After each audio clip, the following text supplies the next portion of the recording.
back, everybody. That wasn't 2 minutes. It was a lot quicker, wasn't it? Yeah. We don't mess around. We do not mess around. It's called exceeding expectations. Amen. Paul So Masters we're on the soccer pitch. almost to the halfway point on two levels, time and drinks, which should be actually the exact same thing. So at 12 hours we should be at 50. I mean, theoretically. By theory. Maybe not in practice. I mean, it may or may not work. More work to be done. But here we are. We're on cocktail number 40, and not only are we on cocktail number 40, we're at the 6 a.m. mark. Here's why it's a big deal. That's kind of the curve. It's not the halfway point, but the sun will be coming up soon. We're still up. We get into the day. Let's go. People, okay, Kelby right here, start showing up, coming back. Pretty soon we'll have breakfast delivered. Ooh. Yeah, that's a whole thing. New energy there. Yeah, I mean that'll keep you moving. We're gonna have a coffee drink right now. So this is cocktail number 40. Going out to JP Duke Grove from Duke Grove Funeral Home. So this is the oldest continuous family owned and operated firm in Ashtabula County. In case you're wondering. Northeast, yeah. It was founded in 1853. Wow. Yeah, they're on their 5th generation. Wow. Which is huge. That's tough to get a business to go 5 generations. Get them the people to stick with it. Yeah. And to have something that long that will, it's hard to do. Normally, I've gone to a couple of seminars, and normally the 3rd generation is where most businesses peter out. That's the toughest generation to get. That's the hurdle. Keep it somebody interested. Yeah. Are they all working? Are we on out there? So, since JP, you keep me up with some of your issues. No, I'm just kidding. What I thought would be fun though is, since I picked you for a morning cocktail, I thought it's time for a coffee drink. So get some nice hot coffee, and we are going to do the classic Irish coffee, which you probably think Irish, but what you should think is San Francisco, because that's the home of it, right? That's where you go. Buena Vista is where they serve them. If you've ever seen this guy who makes them, yeah, exactly. He'll have 20 of them all lined up, and they just pour that coffee in, and then he's brown sugar it in, and then with the cream on top. I mean, it's a machine what he does. So yeah, and they'll $2,500 a day. Wow. Is what they typically go through. And so Jack Kepler is the owner of Buena Vista. So this is back in 50s. And so he he's talking to this person who's a writer for the San Francisco Chronicle, talking about Gaelic coffee. And he'd been trying to replicate it. And that's kind of where this came from. He had flown to Shannon Airport now. Back then it was called Foynes Flying Boat Terminal. And he was trying to get the original recipe for this drink from Joe Sheridan, who had made it before, and how he knew that and had it. They were on a flight. This is now back in 1943. This is how he first came across it. He was on a Pan Am flight headed back to New York, and it got diverted, and it got returned back to the airport. And Sheridan basically made the drink on the spot for everybody to try to warm their bones, because, it was, all these Yankees trying to go back to New York, and it was cold and rainy, and their flight got turned around. So that's when he first had it, and he had made it for everybody. And it got stuck with him, and that's why he went back to try to get the original. So that was Gaelic coffee, and now we have Irish coffee. So, morning. Speaking of coffee, Morning. we got our food man back. Breakfast is ready. Breakfast is ready. Thank you. Some of my favorite things. So, we need an Irish whiskey. We had it. Where'd it go? Well, I got a few. It's bourbon. I know it was being consumed. During Yeah, the I game. know. You did Everybody that? was. I wonder what they did with it. Huh. I mean, I have another one. Do you? Yeah, I mean, It might be in the back room. that's okay. What is it? Hey, I ask them who the nope. never mind. I get Sexton, which is actually very appropriate since JP has a funeral home in a cemetery. We've So got he has- Sexton of the cemetery.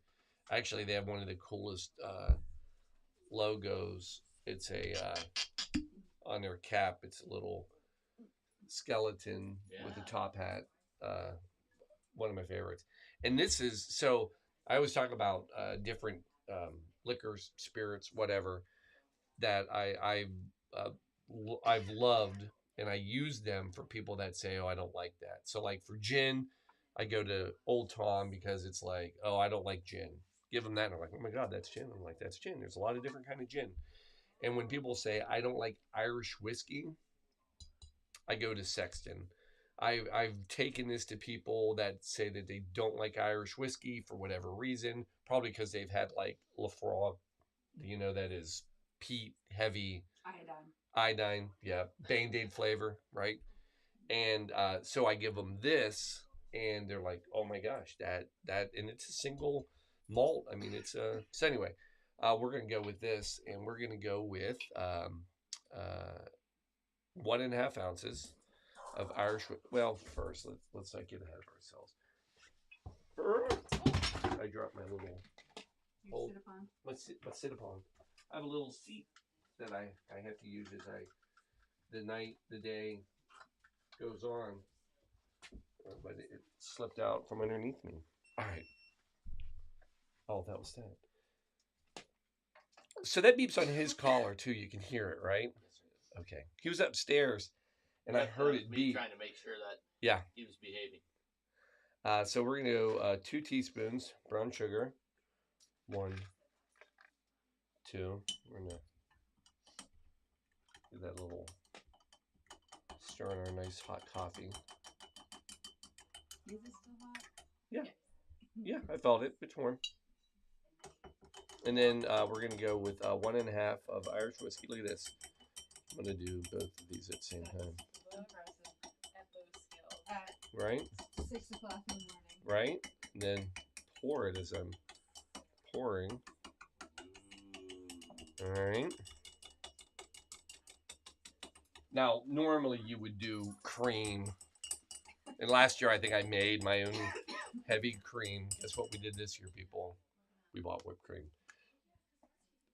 Surely whipped cream, they would make it in a can, and he does. He whips it right there, and it's unbelievable. But at 6 a.m., I'm not that unbelievable. But we can still do that. Have you felt yourself want to go to that airport to recreate the experience? That could be fun, right? We've gone through Shannon before. So. We have. But again, we've been to a lot of great places with cocktail history that we didn't know about. But we weren't also chasing cocktails. No, now we do. So if I went back, I would absolutely try to.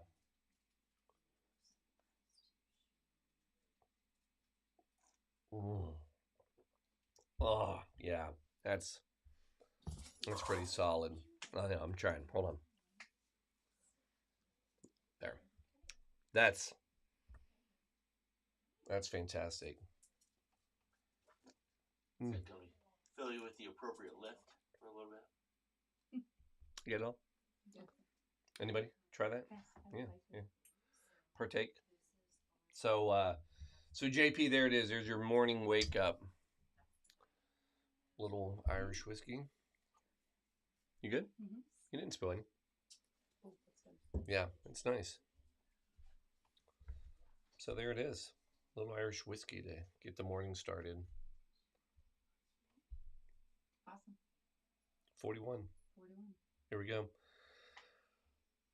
So I try to do this one at the right time because this is another early morning riser, and I thought maybe he'd be here by now. But our friend Steve Bittner. Do you know Steve Bittner? You know Bittners? That's an elder name. Yeah, yeah, he's definitely an older guy, right? Um, anyway, he is part of. Well, I guess he sort of Catholic Cemeteries of Ohio. He was. He was, and he still helps run the meetings and coordinate. So he kind of oversees the group.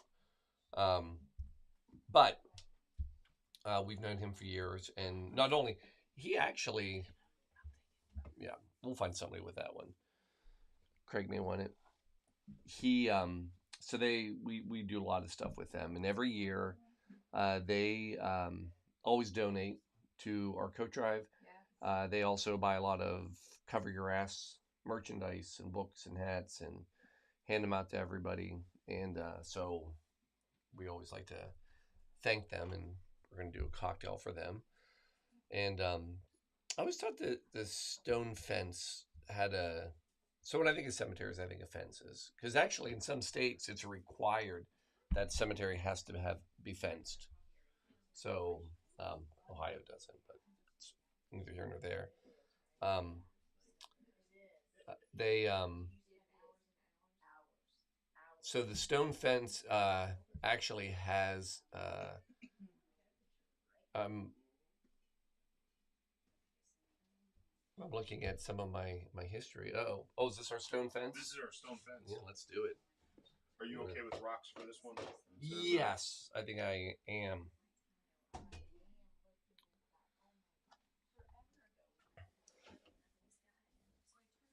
Um, Stone fence obviously been around, common history, and that's how they would mark off property. And again, a lot of times cemeteries specifically. Um, so this drink is actually was in print all the way back in 1809, but there is a story about this drink that if you go back to 1775, so this is always a good start. Ethan Allen and Benedict Arnold walk into a bar. Like, that's a good start to the story. It's a true story.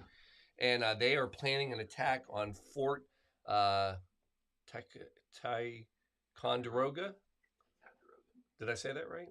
6 a.m. I mean, You still got it. Ticonderoga. So they're planning this attack to take it back from the British, right?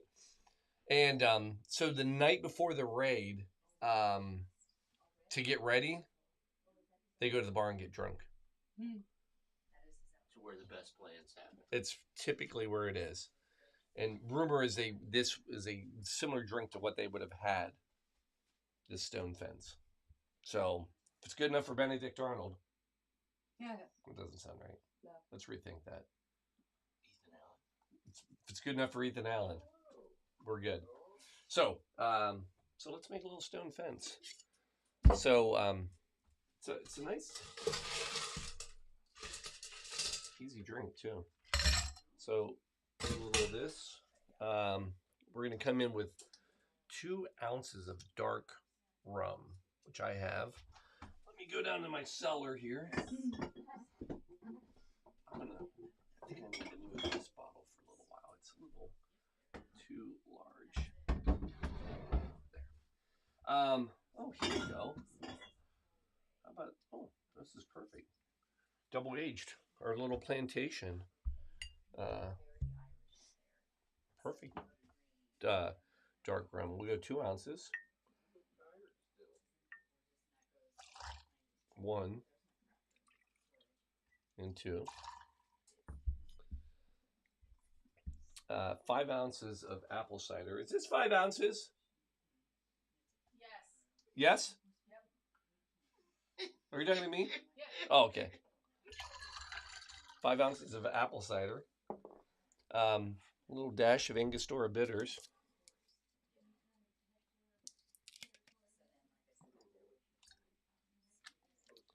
And hit your nose. There it is. Give that a shake. A lot of apple cider drinks this year. Well, I mean, fall. Yeah.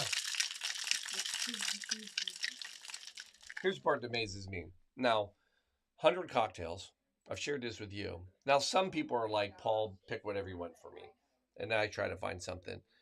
But of, let's say, over 50 cocktails that people picked, no real repeats, which I find amazing, right? I mean, for a theme. I looked for a theme online. I couldn't pick it. so the theme is warm. Yeah. We're staying warm. So making kids warm, and it's warm cocktails. So I should have done it with the, I didn't do it with the last warm cocktail we just had. That was my fault. I dropped the ball there, Sheldon. You did.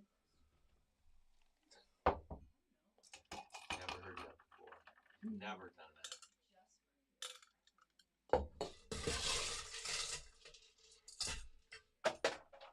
On the right spot. Do that. We're going to come in here. A little garnish.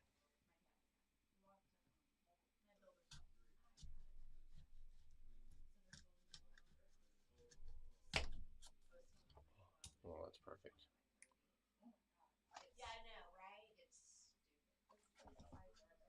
Hold on. We have time, right?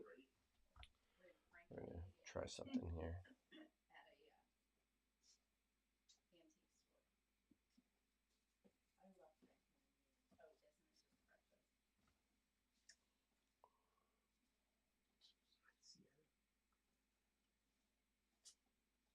I never get to see that dog sit still.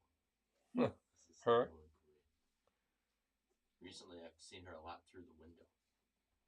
She likes to eat through the window. You two are out and about, and she's just Watching the world go by. she's letting us know that we're walking past her place. Yes.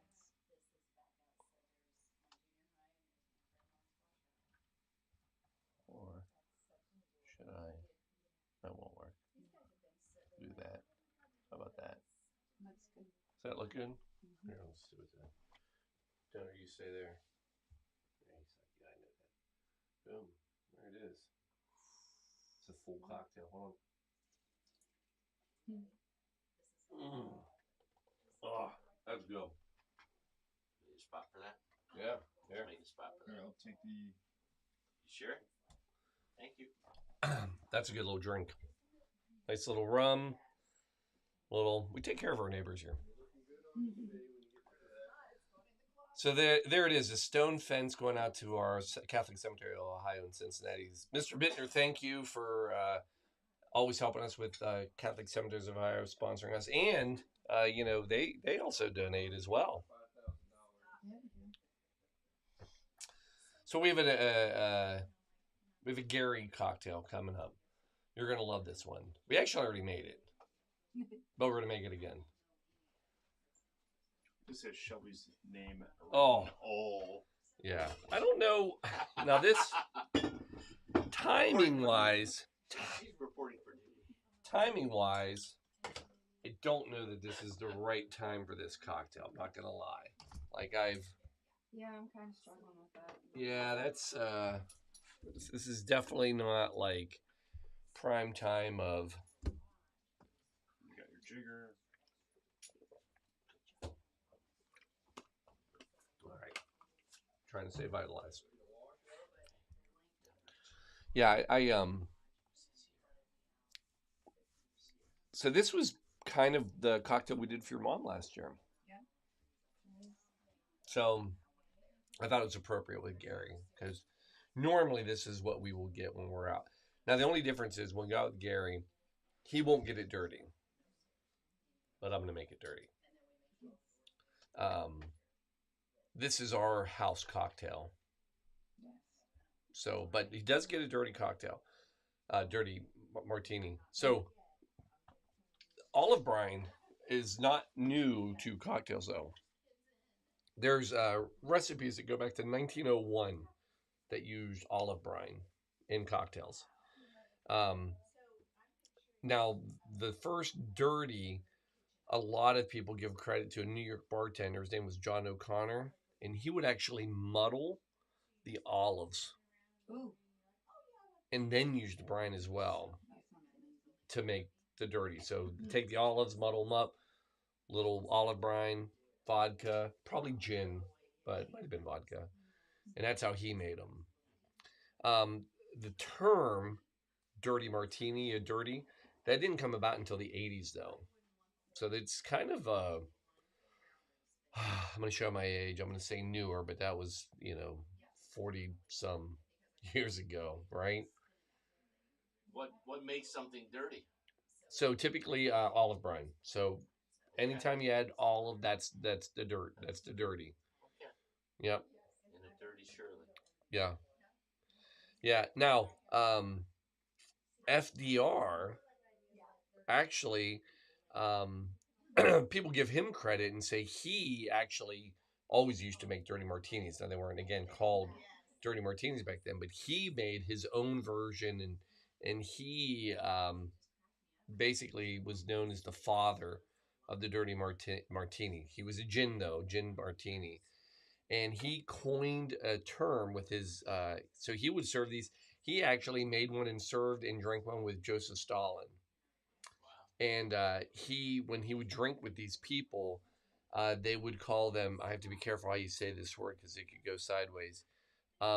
Gintellectuals. Mm. After they had a few, the gintellectuals. That's pretty good. That's solid stuff, Mr. FDR. So we shall make our house martini. Right, Joe? Step one. Actually, this works out well because I can a little ice water in there to cool it off, right? And we're going to come in with not ice water.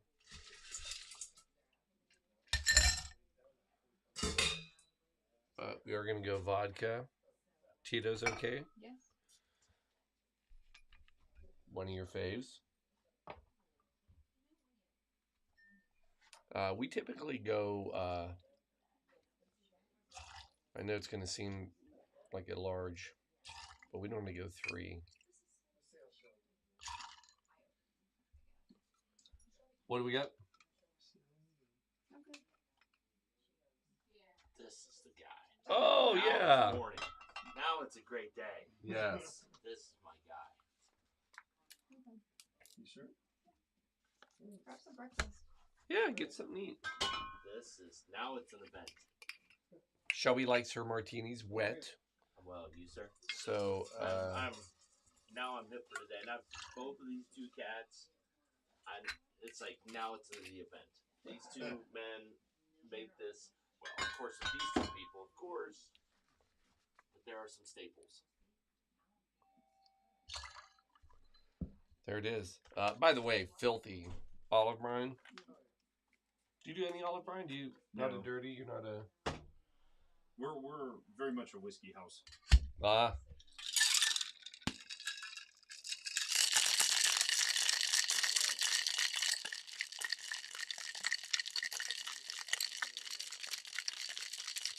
Shelby likes the extra shake. You like the ice crystals. You gotta break it up. You gotta shake it till you can't hold it anymore. How do you do that with the elevated fat pressure then? No, actually, it's so cold in there that it'll... You can feel it Oh. through there? No, not through it at That's all. what I'm talking about. No. Yeah. That one I just have to shake hard for a while. But I can hear the ice breaking up in that one. Here, I'll do this.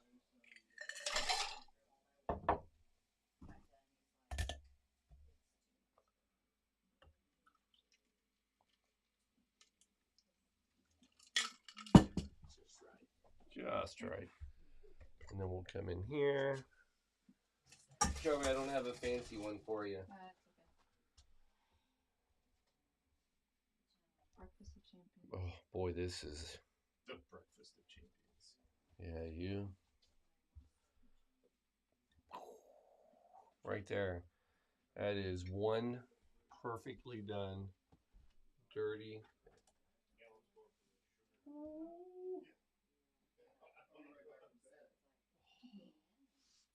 Cheers.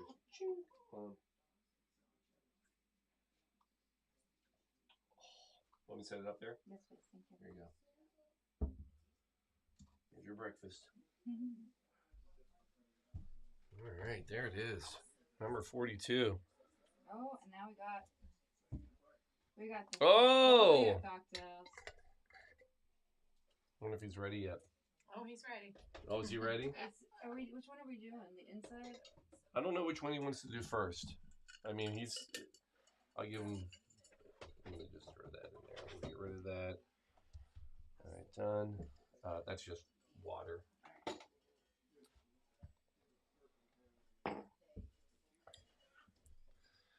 All right, Mr. Don.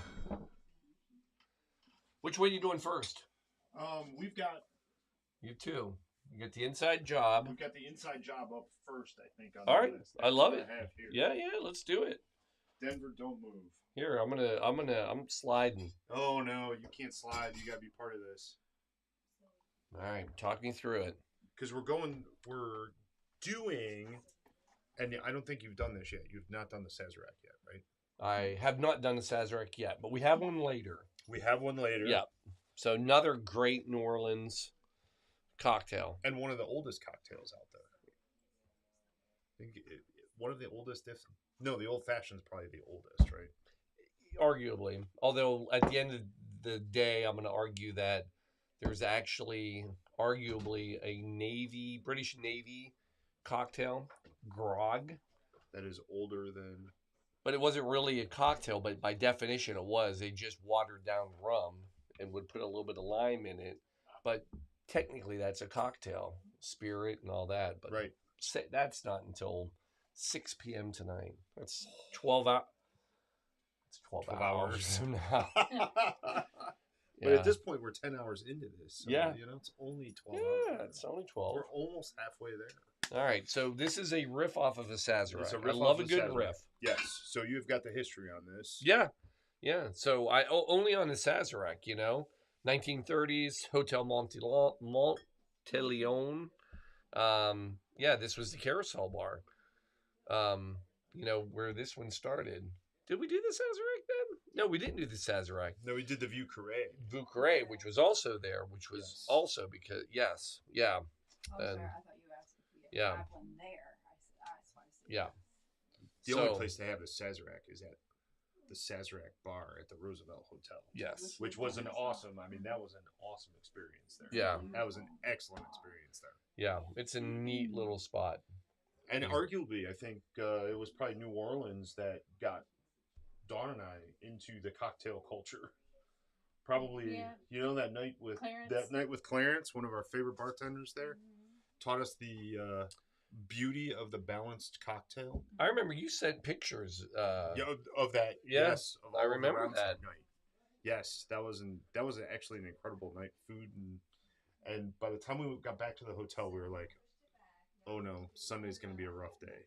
But because he made those cocktails so well, it wasn't even a bad day. It wasn't a bad day at all. I love that. It was not a bad day at all. So, why don't we make this? All right, what do you want first? Yes. And we need some Luxardo Maraschino liqueur. All right, I'll go in the basement. I'm going to get you what you need. So, one. There. Yep. We're going to do some... Ooh. Little kind of local. Where's this from? That's from out west. We got that at a local place, and Shelby Park City. Thank you. Nice. Yeah, and they made their own, and it's quite nice. Forgot that we had that. Yeah. They made their own chartreuse too. Yeah. So the absinthe rinse. All right. So again, just for the essence. Yeah.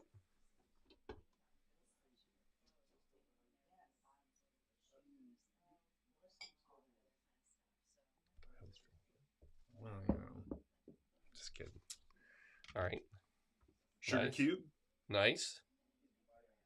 into the mixing glass. Tell me what you need next. A little bit of water. Gotcha. Don't use that one. I'm drinking that one. This is the bar water. This is the bar water. I still keeping track.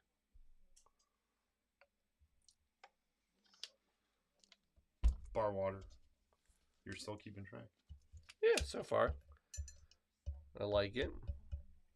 Get this one. Add 2 ounces of bourbon. Bourbon. Can we go new riff? Of course we can go new riff. Thank you. New riff bourbon sponsoring every. Here you go, sir. Bourbon and rye cocktail. I know. We're knocking out the bottles though. Nice 2 Lovely. ounces of that. Yeah. Leave that out for a sec. Where's the wine on this one? This is an early morning for a half ounce. Half ounce. Yeah, I kind of. Kind of about. Oh, I see the half. Perfect. Nice. And a 1/4 ounce of the maraschino. Oh, you might want this one. This one's a little easier to see. Just see. I think. I don't know. These are old Half eyes of a here, half. right? I know. This is one of those you don't want to go too much on. You drop too much in there, the maraschino will overpower. Got it. And then we need to add some ice to this. All right.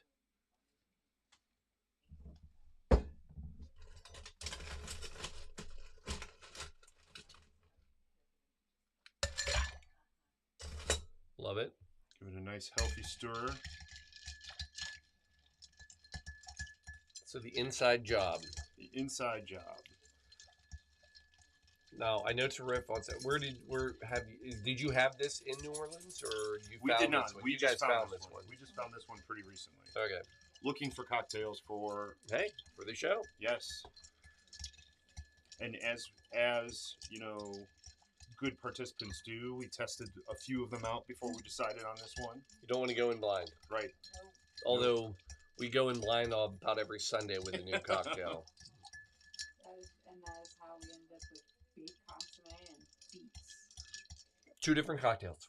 Two different cocktails. But we have done a beef Could've- consomme could've cocktail. sold that one by me. Yeah, Campbell's. They were That trying to find a way to promote beef consomme, and they Decided on a cocktail. didn't take off. It's not. Just like a Sazerac. No ice in the glass. I love it. Garnish with an orange. That peeler's horrible. I got to go get my other one, but Uh-oh. just be careful. I don't know Where'd your good peeler go? I think it's upstairs in a drawer. Shouldn't be. Huh? It should not be. No, I know, but it is. We'll get it the next break. Because this one's getting all gummed up from all the fruit. From the fruit. There Yeah. we go. But And John I has made still it work. have All 10 fingers. fingers. Yep. Or 8 fingers and 2 thumbs. Nice.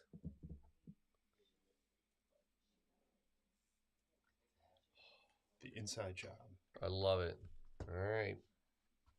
Well, smells awesome. See, I love a cocktail with a little bit of absinthe. Just that. Just that little bit of. I mean, that adds the little bit of bitter to it. Yes. Oh, that's good. Orange hit. Orange hit. Little sweet. Little sweet. And then the Luxardo, it's kind of got like a bit of an almond, kind of a nut flavor. A little bit of. Yep. Yep. Does cherry hit you on the back then? So Luxardo, it not really have a cherry flavor. It's a little sweet. Maraschino, That's as just good by as what I made nature. last week. Yes, but they use the pits to make this, so it's closer to like an almond liqueur than anything. Yeah, I know a lot of people when they first, especially get maraschino liqueur, which this is, they'll get it and they'll think, "Ooh, Luxardo, it's going to be red, it's going to be sweet," and then they're sorely disappointed because it's clear and it's kind of Little cherry, little almondy. yeah. Yeah. And very overpowering. You like. Oh this, yeah, This can take a drink over easily. easily. easily. You gotta tame it. That was Yes. an awesome one. I'm a Yes, big that was a fan. good one. That I've was a not good ever one. had that. That's a great one. I would add that to my list. And we're gonna go outside for our next one. We are actually gonna go outside of our normal whiskey house. Oh, We're actually bringing a gin cocktail into the mix here. so this is a crazy one that we're doing This next. is a crazy All one. right, we're going 44. Yep. We're going with the breakfast milk punch cocktail. So, yes. So if you never had a milk punch, so start talking about a milk punch while I go get the components. I will let you get it. So we actually did a milk punch cocktail one time, but we did there's a cheat version to do it, which we did. So it wasn't a true. You are doing a true milk punch cocktail.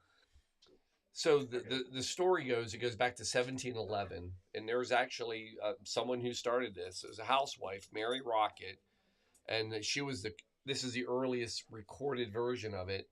And she she had a recipe for clarified milk. So basically, she would add that to a gallon of brandy and water and lemons and sugar, and she would make this thing. So clarified milk, which is basically what you guys are doing, it takes out all of the thick parts of milk, all the milk fats. all that. It pulls it out.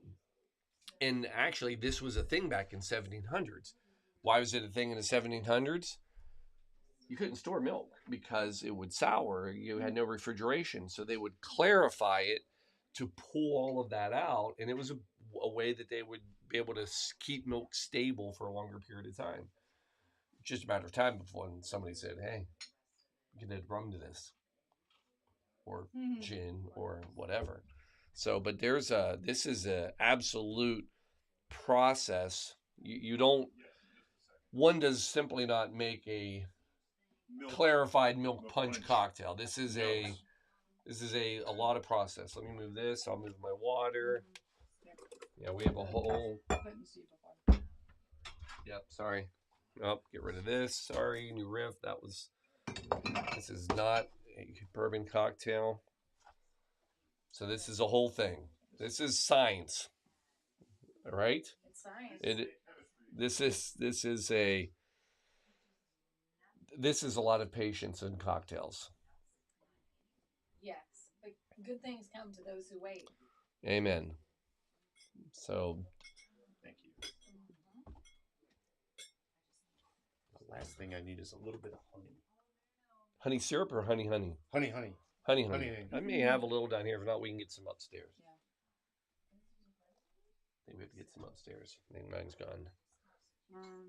We can grab somebody. Go ahead. Chris? Hey, Chris. You might be doing dishes. Just straight up honey? A little bit of honey, please. Honey? Not syrup, though. Just honey. All right. Oh, my gosh. What is that? Oh, that's oh, well, yeah, that's the... yeah, that's we got it.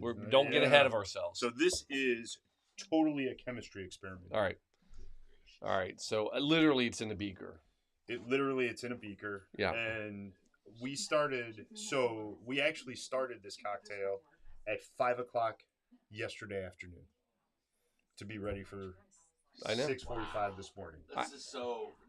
People don't realize what goes into this. Yes. And one of the secret ingredients to this,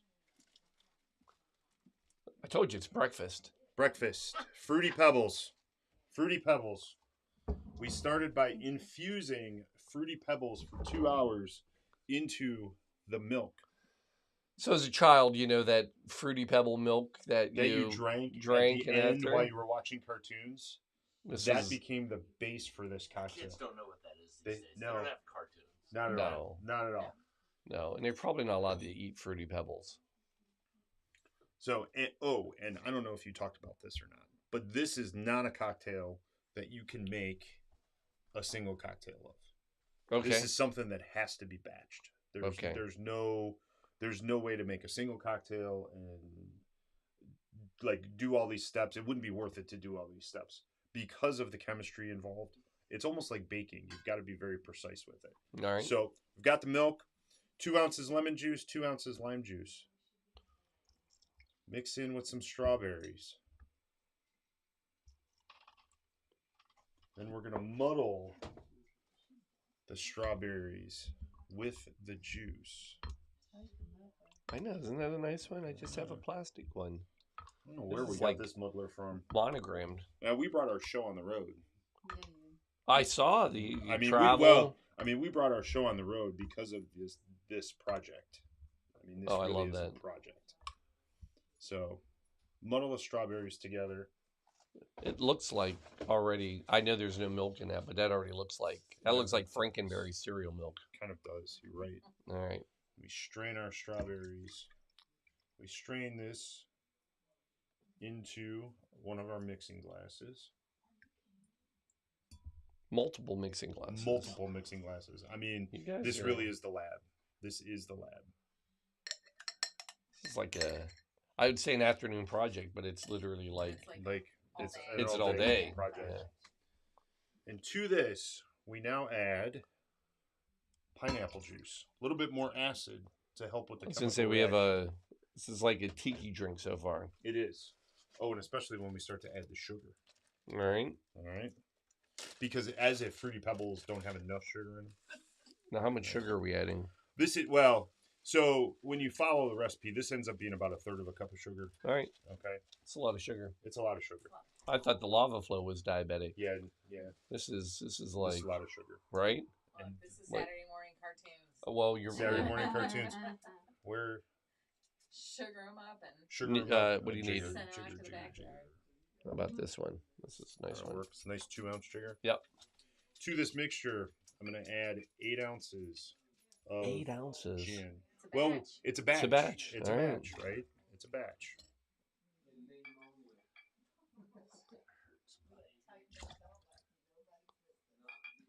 And for this gin, we are actually using a local gin, Watershed 4-Peel Strawberry Gin.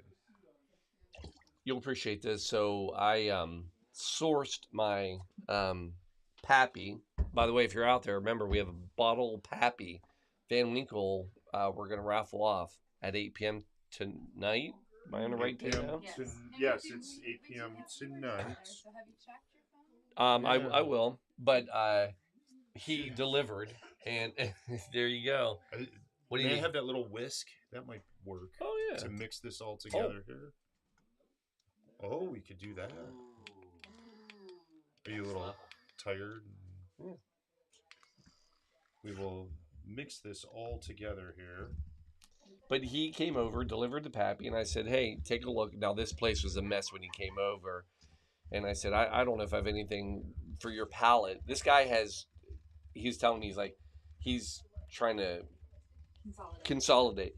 He has about 200 bottles of bourbon open that he's working on, 1,200 bottles. Oh, my Lord. Wow.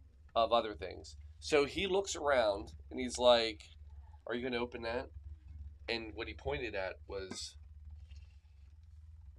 the Watershed bourbon. And he's like, I had that back when they first kind of came out. And he's like, I'd love to see where they've gone with it. He's like, and I'm like, anything I have can be opened, except the Pappy. And so, yeah, he tried it and really enjoyed it. Until we win the Pappy. And then it's our choice whether to open it or not. This is not rigged, people. It's open to anybody. I'm wishing luck for everyone. Yes, I will. We will hook you up on where to go. You can, we will, yeah. Well, I'll show you in a sec. Yeah. All right. Now this is where the chemistry really happens. This looks scary. It does. This is where the magic begins to happen. So we take our mixture and we carefully and slowly pour it into the milk. Oh, good Lord. That is a disaster. I can see it already happening. See the milk starting to curdle. Immediately. Like it is. Right? I mean, that is. So technically, this is what you never do with a cocktail. You never mix acid and like something with a fat or a protein. Correct. It is because that's what happens. see if we can. Yeah. Well. Oh, look at that in all of its 4K glory. Oh, immediate. Look at Yeah. It's like a massive cement mixer. Look at that.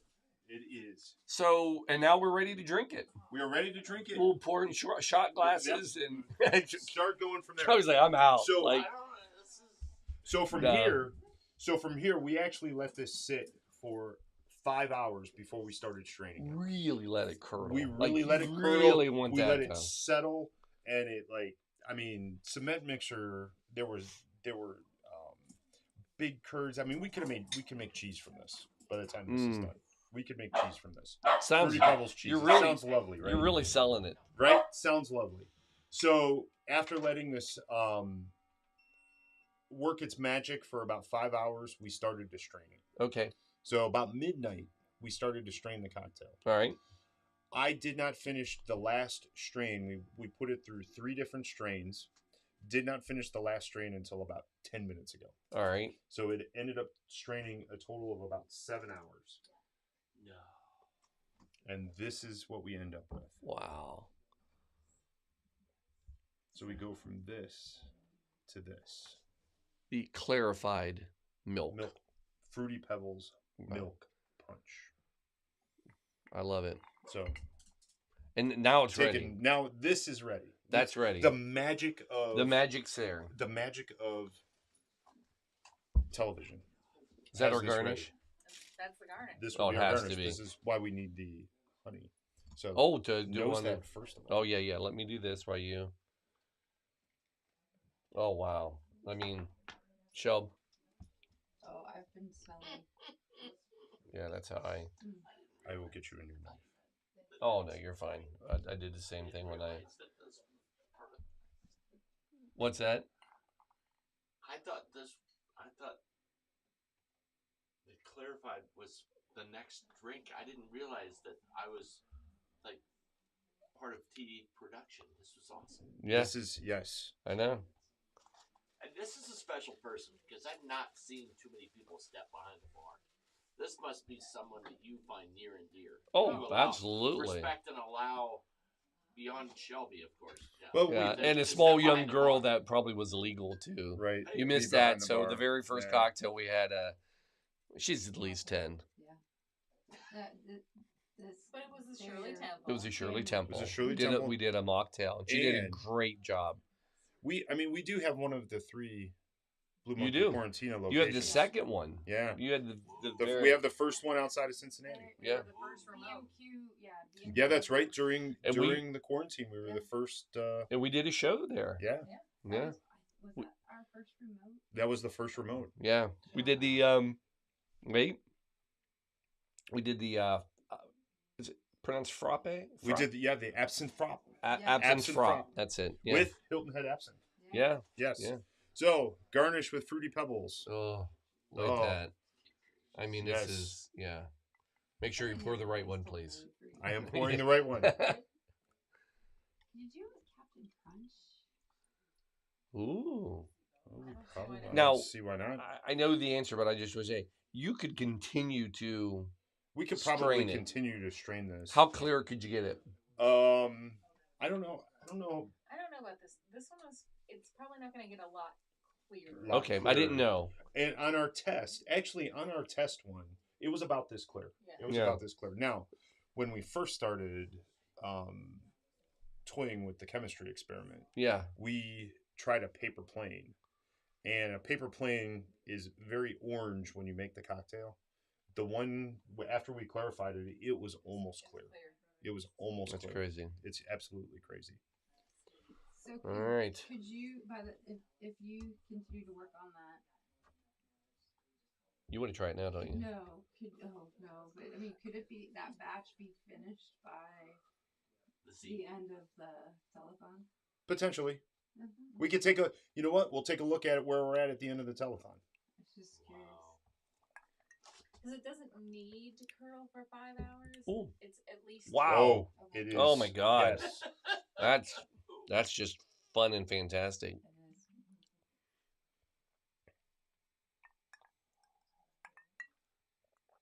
Oh, and to go back for a second sip. Oh, that's rocking.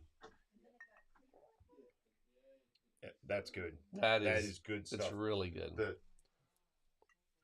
I dropped a freaking pebble in there. I'm sorry. That happens. If this were only Saturday morning at 52, I could still sit there and watch Scooby-Doo. Yeah.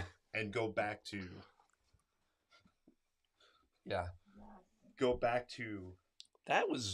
that's fantastic. Like So, I said, I've looked at them. We did there's a way to do a down and dirty milk punch, but it is literally like, it's still, you're not pulling everything out, but that is. Yeah. I do. I got to taste like a That's amazing. portion. It wasn't as clarified. That is amazing. I think that's what you let me taste. Oh, you tasted finished. Mm. That was one of our test from earlier in the week. You tasted Oh, just in case. You know, that is so good. we always joke about funeral directors always having a plan B. That was That was plan B in case the chemistry experiment didn't pan out. Yeah. So now we have A, B, and C. Yes, We got a lot of. Clarified cocktail will last like months and a month or about a month or so in the fridge. Really? Yes, Wow. yes. That's delicious.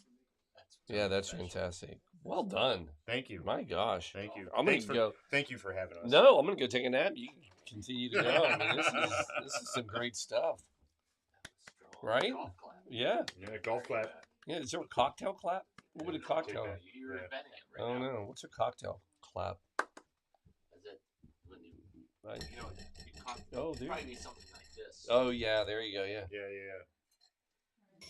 yeah. It's a cocktail. It's a cheers. It's a air cheers. You know what Shelby, you know what we'll do? Mm. With this one, we will bring this back along the way. Ooh, Oh yeah, The first strain and Yeah. stuff like that. All love right? it. All right. that's amazing. All right. Take your time. Now we gotta clean the mess up. Shelby, where are we? We're at 45? We are at 45. Let's throw a little. Do Alan's video. You know, All right. we'll take a little break here, people, so we can clean up the curdled Clean the milk. production up. Which one is it? 24. Yeah, let's do that one. Just 5 minutes.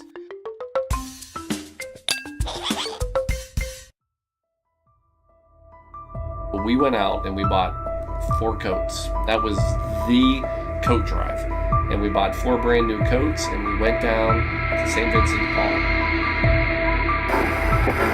Too many kids go without coats during cold winters here in the tri-state, and one group wanted to make sure every child at Westwood School is properly dressed. And we donated them. And it worked because the following year, my kid said to me, "Are we going to do the coats again?"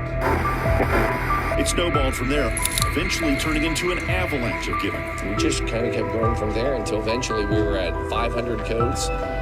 We ended up donating at 6, 7. Last year was 800 brand new coats. The LeMasters family have been longtime donors to this coat drive. This year, they brought in almost 2,000 coats to help someone else fight the winter cold. We have about 25, 30 people that help us throughout the year now to be able to raise the money, to be able to get the coats, to be able to sort them, to deliver them. It's beyond us. I want you all to kind of see this. I mean, so this is 2,208 coats. That's what this is. Again, it's about $50,000. That's what we raised to be able to pay for all this. Everybody, a lot of you have already donated, and if you have, thank you. Anybody else wants to, please share, tell people about this. It's overwhelming. If you don't know the story, it was just to teach our kids like the gift of giving. We bought 4 brand new coats, donated them, and then the next year, Chloe and Max were like, "Hey, are we going to do that coat thing again?" I went, "Son of a," and it's like, "No, that was just that." No, so we got 8 coats the next year. And now we just did it. We're at over 12,000 coats we've donated over our history, with a retail value of over $800,000 in coats. So we're getting close to the $1 million mark, which will be pretty awesome. And every year we just do a little more. Last year we got just over 2,000. This year's 2,200, so hopefully next year we can hit 2,500. That's kind of a arbitrary goal already. So I really want to thank you all for your help.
Your support allows this team to continue addressing the needs for many schools and individuals in our communities.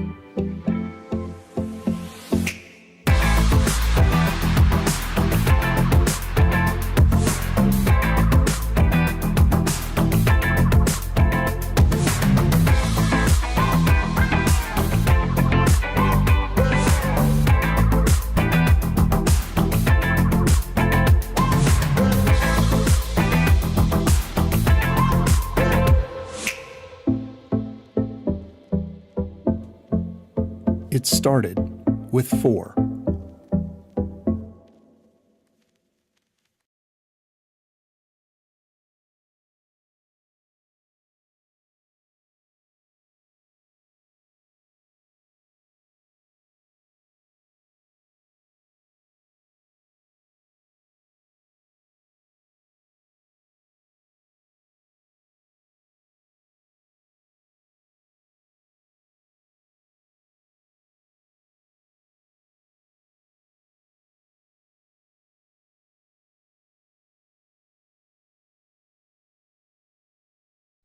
Boom, here we are. We're at, oh, my watch is done. Well, that's a bummer. Here, I have another contraption. We're at 7. All right, I'm looking, people. Let's see if we had any more, any raffle tickets. Oh, wait, it's possible. We have a new. Hey, Peggy. Yes. We did. We sold 5. Yay. 5 more to Jessica Lopez. Awesome. Sorry, Andy. I know you guys did that a little earlier. I just got on my phone to look. Yeah. So you're going to be in. We're making up the tickets. So if you buy a raffle ticket, so we have, if you're interested. So here's where we keep the good stuff. Right? Look at this. True hidden. And there it is. Van Winkle, right here. 12-year-old. Oh, yeah. Here, I'll bring it up close. Here, right there. Try to. 12-year-old Lot B. Good stuff. Retail. No, not retail. Retail, you can get it for, if you can get it. Yeah, but that's second, what makes it special. It does. But aftermarket, you got anywhere easily $1,000 bottle, and you could win it for $25. If price, yeah. Go to coatdrive.org. and you can buy one ticket for $25, or if you click the other one, you'll get 5 tickets for $100. We picked the 25 because that's about what it costs for one coat.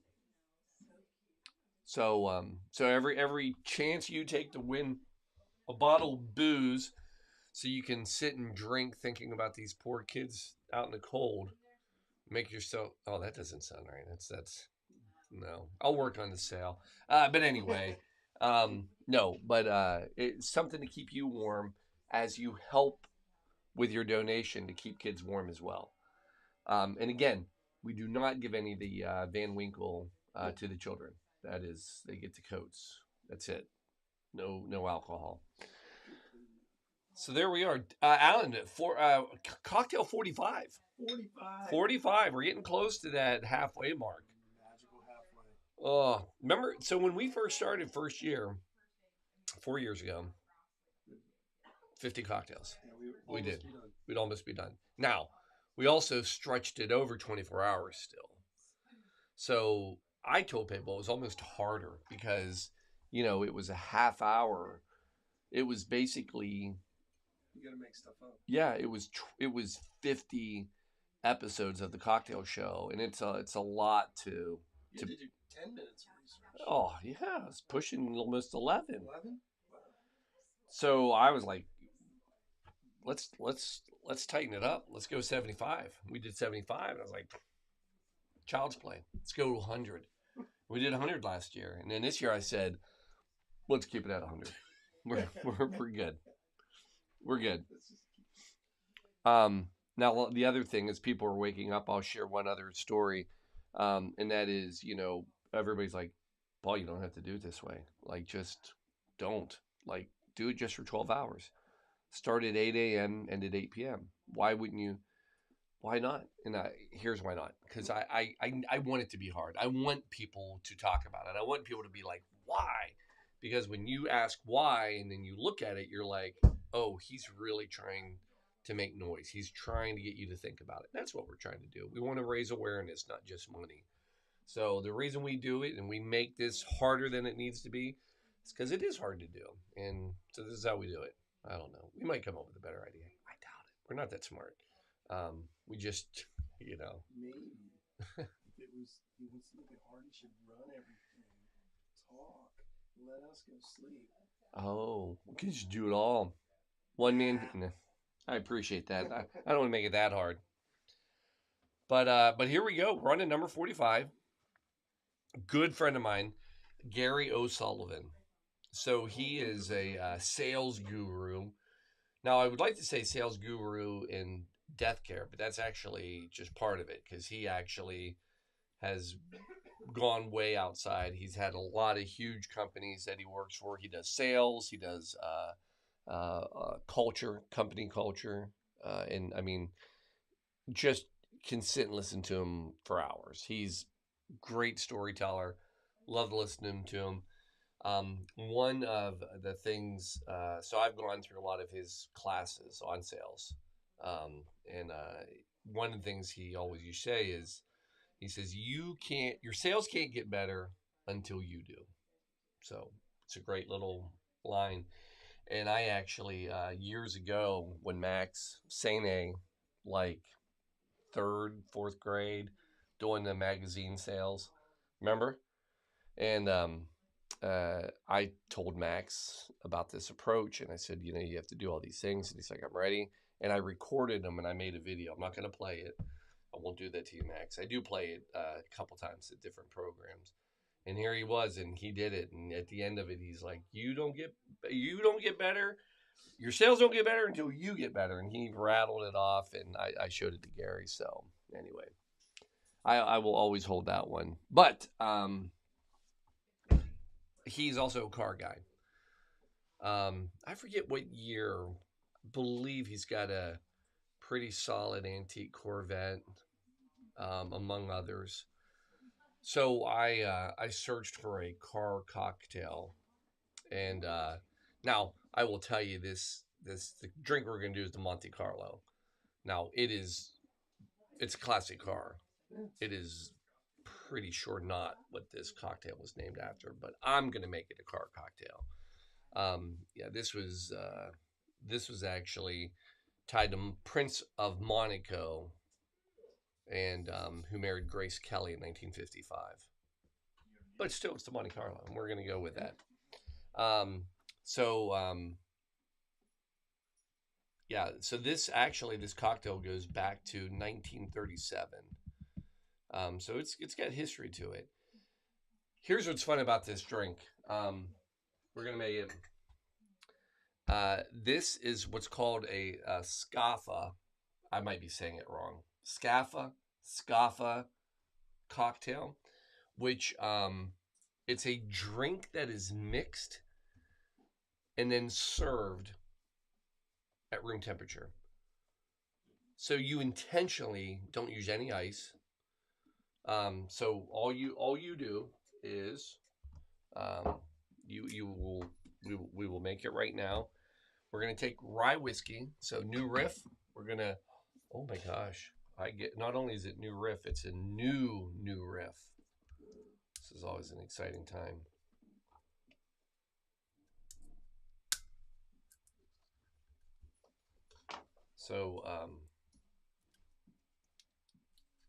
So when we started the quarantine cocktail show, I remember I never drank brown liquor. Didn't drink bourbons, didn't drink whiskeys. I probably had a bottle of bourbon in this house that I had for years that just wandered around with me that I didn't know what it was, and I was never going to drink it. And then we started making cocktails, and I was like, well, this is pretty good. And started drinking, old fashions. Pretty good.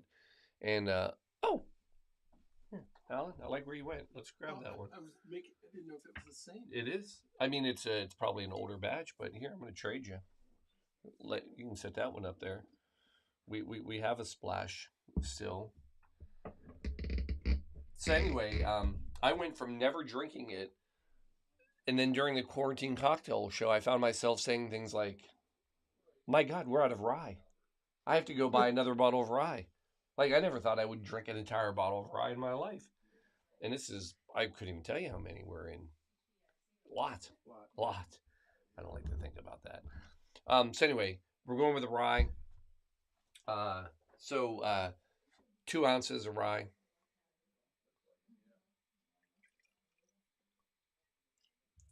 One.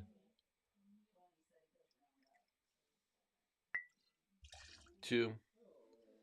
Half an ounce of Benedictine, which I believe I have right here. Do a half ounce of this.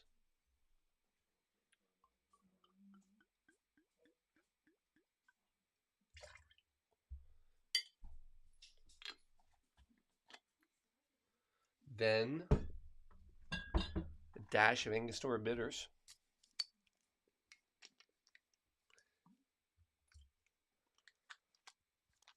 Folks, that's it. It's not much.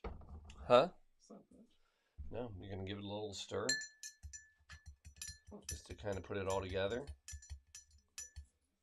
No ice. So, again, this is an intentional drink that is basically poured neat.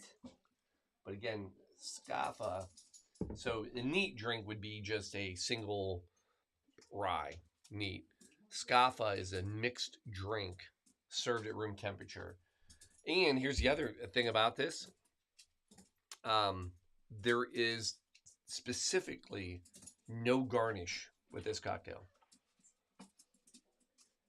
Interesting. Yeah. Do you order it? Do you say, give me a scaffa? Well, certain cocktails are supposed to be known to be made that way. Okay. Now, saying that, this is the only one I know. I don't know. I don't know of any other cocktail that you wouldn't, either chill, do something with. But this is intentional. So I'm not gonna lie. There's no way I can sit and drink this whole thing right now. But who makes a Monte Carlo at 7 a.m.? 7 a.m. Well, it's 7:30. I guess in Monte Carlo right now it's probably 5 p.m. It's all right. It's a Monte Carlo. Here we go. Whew, it is boozy.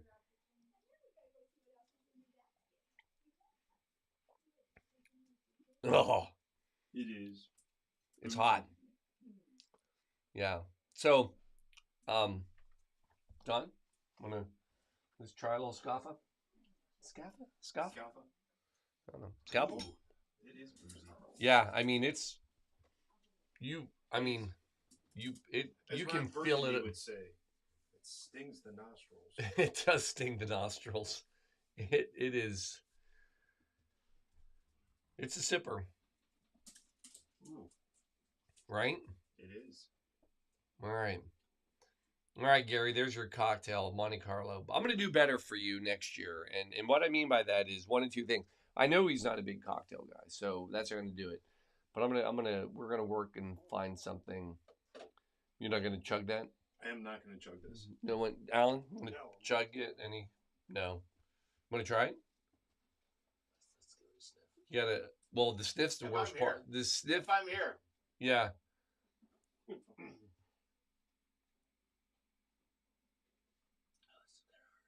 That's gonna hurt.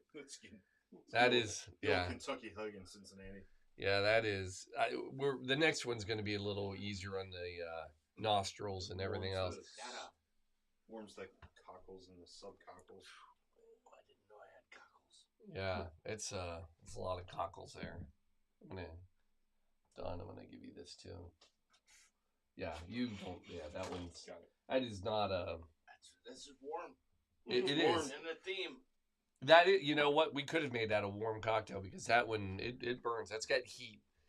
So again, I am not a neat drinker on many. I spill a lot. I mean, and goes everywhere. It's embarrassing.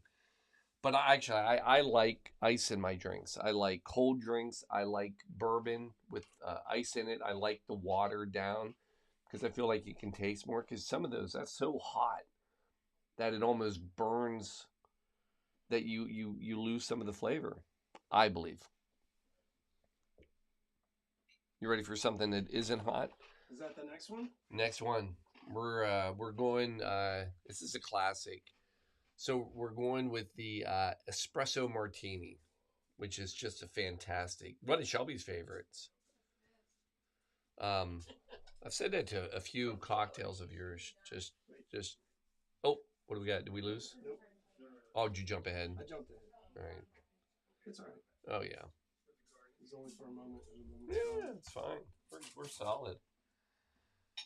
Yeah, this is So this is going out to Jen, out in California. Sorry, Jen. Oh goodness. Yeah, you're not up. Yeah. Ooh. I mean, you might be, but I mean, coming home from the clubs. She could be out clubbing. Coming home from the clubs. I mean, it's only about 4:30 there. Yeah. I'm looking. And this cocktail is very much on trend right now. Very much. This is popular drink. Very popular right now. Yeah. So I picked this one for her because it actually,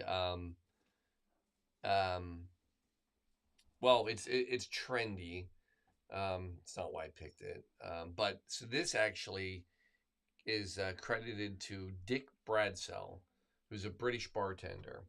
And this model, story goes, walks in the bar and says, I need you to make me something that'll wake me up and F me up. And the espresso martini is born.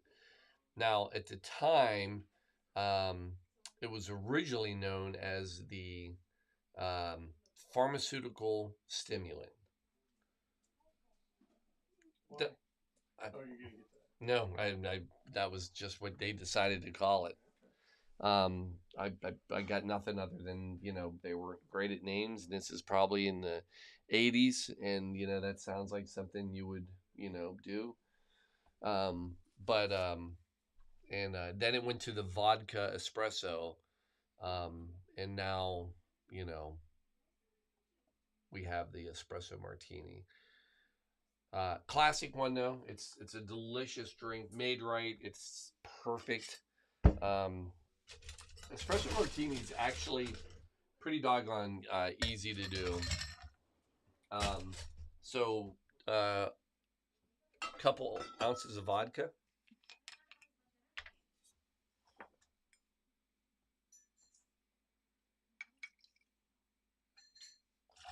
So Denver. He's so chill. He's waiting for the... I think next year I'm going to have to do a pet cocktail. I should do a pet cocktail show one time. There's got to be a pet cocktail. All right, then let me grab my other stuff here. Half an ounce of coffee liqueur. Again, we kind of made a little switch. I still have Kahlua. Kahlua is great. I mean, everybody has Kahlua. But we got hooked on this, actually this brand. We have this, and what's funny, I'm not leaving you guys. I'm here. Paul can't. Oh, where'd he go, Paul? Yeah, we when we were, I had to go to the basement. When we were in New Orleans, this guy got us hooked on this creme de banana, and it is genuinely a delicious creme. I mean, one of the best. And when we came home, we couldn't find it, so I got this shipped for a stupid amount of money to just because I needed to have it. However, we told Party Source about it, and they can get anything. And apparently they're like, huh, this guy may know something. We went in, and now they're carrying a lot of their stuff. So we picked up their creme de mocha, which is basically a coffee liqueur, just like Kahlua, but it's it's got a little bit better coffee flavor to it. Just, I don't know. We like it. So if you want to take a little switch up, nothing wrong with Kahlua. Been around a long time. Matter of fact, the bottle will tell you, I think it's from 18 something. So half an ounce of coffee liqueur. Then we're coming in with an ounce of espresso.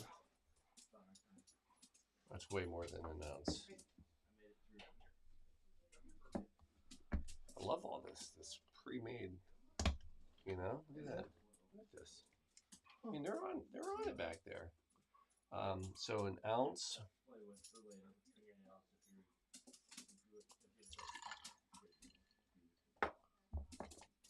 Do that. And then, Alan, that's it. Not much. Not much. Oh, wait, simple syrup. I didn't do simple syrup yet.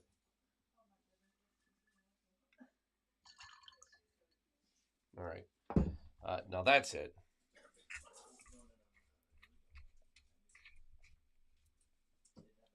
We're going to come in, give that a shake.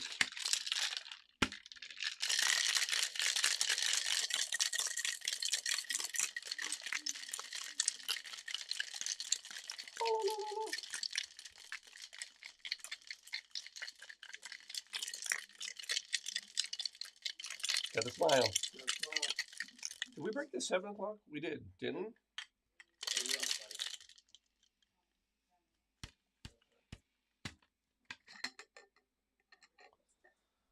Beauty of a good espresso is that without any egg whites, Alan, without any egg whites, watch what will happen.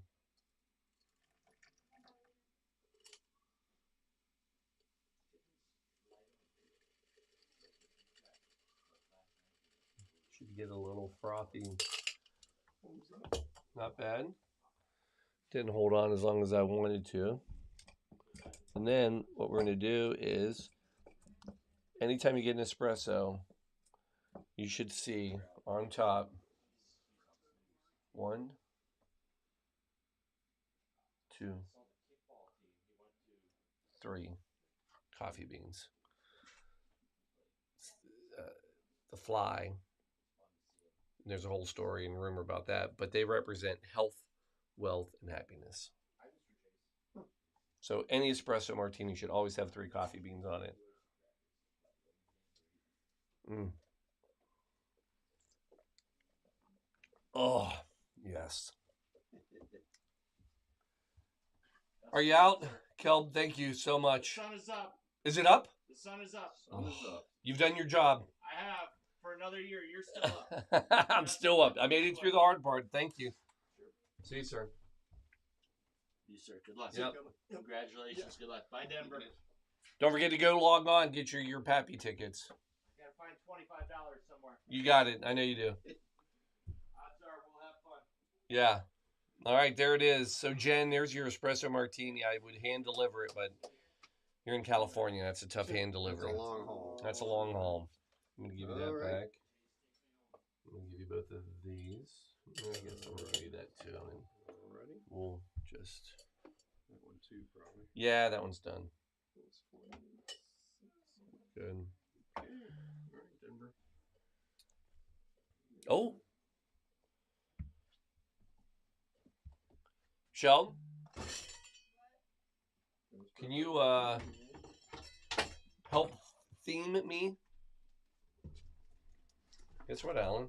It's been a little while. It's been a while. You're probably chilling, getting a little cool. Yeah, I am. Can I get our fire going? Yes. Oh, there it is. Oh, look at this. Oh, what is this? Toasty. It is getting toasty. I believe it's getting hot in here. So please don't take off all your clothes. It's so hot. It's so hot, I'm going to put a scarf on. I think. Oh, I love it. Well, this was officially picked out for you. They're just having fun screwing with me, aren't they? I think you guys are enjoying finding the craziest colors that we have available. I did. I like the gray. It's a nice hat. And then, actually, I like the, could be the official Blue Monkey scarf. Ooh. Right? Not bad. I mean, I barely see me. It looks like my head's floating. And then, got her gloves. Yellow. A lot of... Again, we're giving out 500 hats, gloves, scarves. That doesn't count the 600 gloves. And, Peggy, do we do hats at your school as well? Just gloves. And we did 600 pair. So yeah, we do coats. We do anything to keep you warm. Hence the theme, staying warm, right here. Looks good, doesn't it? I mean, that's really, if I had a marshmallow.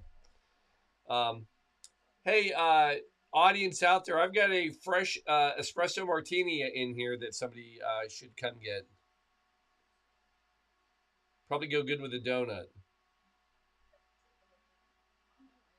I'm on my way. Thank you. There you go. Somebody should grab that.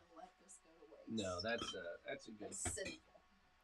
As our friend Jim Hardy would say, it's a good one. Now, so we have another warm cocktail coming at you. Now this is again the drink we're doing is the spicy Paloma. So it's a cold cocktail, but it's spicy warm. So there's the warm. So this is going out to Bush Funeral and Crematory. You thought I was going to go with a Bush beer, yeah? No. Why wouldn't we just do a Bush beer for them? That would be anyway. I'll talk to him. No. So Bush. So funeral home, Columbus area. They're open back in 1905. We have a lot of old funeral homes in Ohio, is what I'm understanding. So they opened in 1905 as Reberg Bush Furniture Hardware and Undertaking Company, and this is in the old Brooklyn neighborhood of Cleveland. They're a furniture store. Yeah, so that was a common thing back in the day for funeral homes or undertakers to be furniture makers. because the furniture makers made the caskets, and then if you made the caskets, you might as well be the Undertaker. So it was kind of all flow together. So anyway, I thought we would go with a spicy Paloma for them. Spicy Paloma, because they wanted a themed cocktail, and I thought this would be a fun, warm cocktail. So, so this is a bit of a riff on a Paloma. The Paloma is actually the most popular tequila-based cocktail in Mexico. So, I read. I saw that on the pocket. Right? Yeah. On the pocket guide. I probably don't need to pull it out one more time for tequila, do I? No, we got it. We know. Yeah. I could bring out, we have a vodka one and a whiskey one. I'll bring it out next time. So some believe that this cocktail we're about to do, well, a riff on but the original Paloma is named after La Paloma, which means the dove. And it was a folk song that was written in the 1860s. And anyway, that's one. Other people believe that it was created by a legendary bartender, Javier Delgado Corona, who's an owner and bartender of a place in Tequila, Mexico.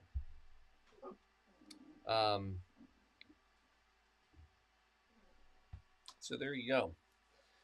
Now this is a fun one because this has a lot of fun stuff in it. So one of the popular beverage right now. Have you tried this Aperol yet?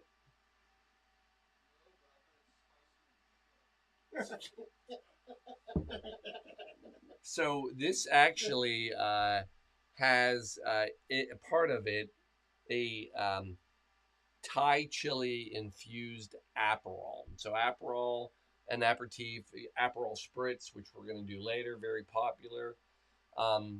But it is an infused alcohol, which so infused alcohols go back to, like, some people say they go back to 4,000 BC, and they were actually kind of discovered by accident.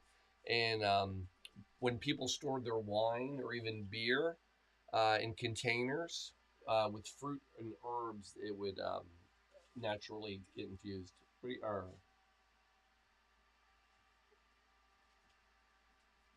He's up.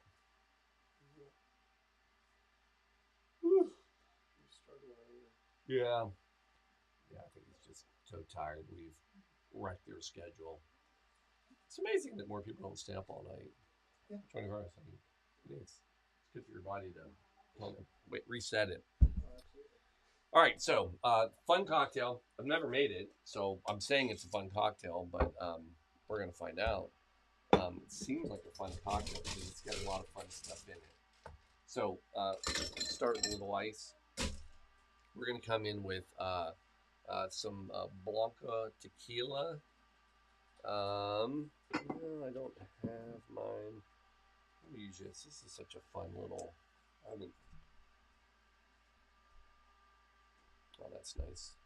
All right. So let's start right here.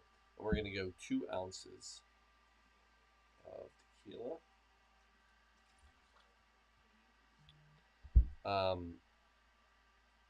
3/4 ounce of this Thai chili infused Aperol. We made this earlier today and let it sit, so you can sit as long as you want. Obviously, the longer you sit. All right. Yeah, it's gonna be hot. So 3/4 ounce. Yes. I did Pepsid. Yeah. That is going to be hot. That's going to be hot. Ounce of grapefruit juice. I do love a good Paloma, though. Me too.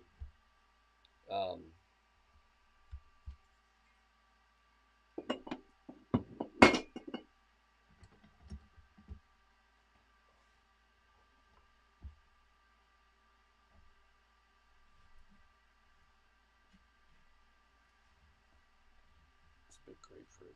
I guess they're all big, aren't they? Big. It's the whole point of. It smells good. Smell that?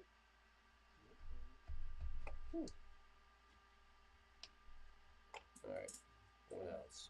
So what we got here?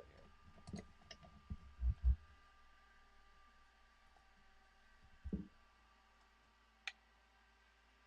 don't think I ever heard of spicing up Aperol like that. No. Same. I never have either. So I was kind of curious about that. Half ounce of lime.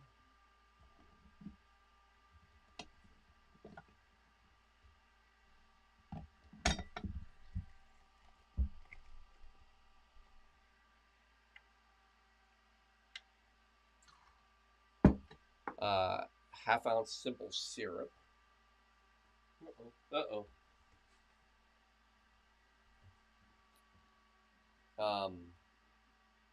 Get the highball ready.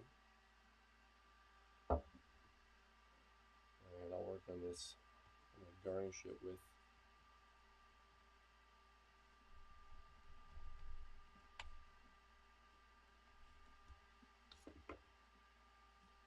all right. Half ounce simple syrup coming at you.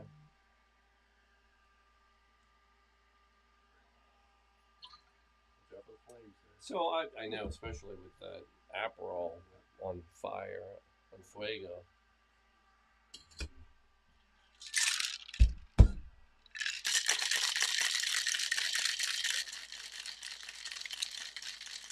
I got a feeling this is going to be good, though. I'm wondering how much heat you think crazy. It does. It's been sitting in there for 12 hours.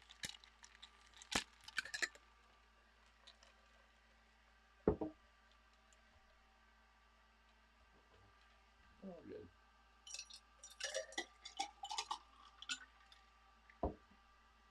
And then we're going to top it with a little club soda.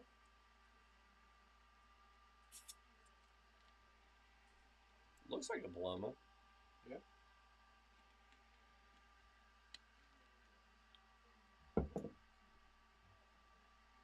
We're going to right there. There we go. Folks, there it is. Your hold on. I want to change this up a little bit.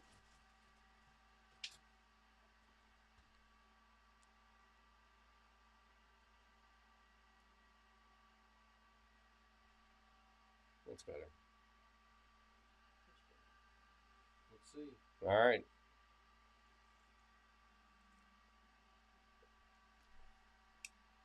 Oh, yes. I'm waiting. Taste the pepper, not feeling the burn. Not bad. Not bad. All right. Little heat. Now I might have had a little extra soda water on top. Say, you got some soda. You got to cut through there. Yeah, you can. Little heat. But it's nice. Yeah. Yeah. A little on the back end. Here you go, folks. That one. Cheers. Boom. That's a good looking cocktail. Spicy Paloma. Wanna?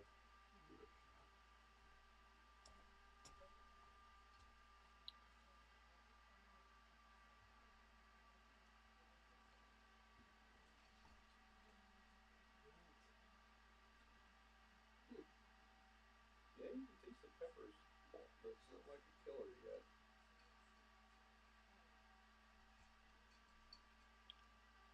Yeah, you can taste. There's definitely a hit of pepper there. A little hit of pepper, but not too bad. Yeah. All right. Let me. Let's do a little flip here. Can I see that for just a quick sec?